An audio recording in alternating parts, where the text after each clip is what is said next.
පුස්ත විමානේ පරසතු කුසුම සාදු වඳිමි මාගේ ගෞතම සමිඳ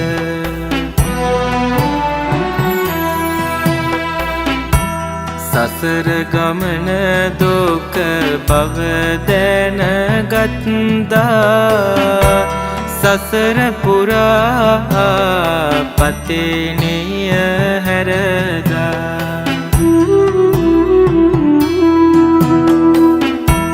අතිර භවයේ සැනසුම් සුව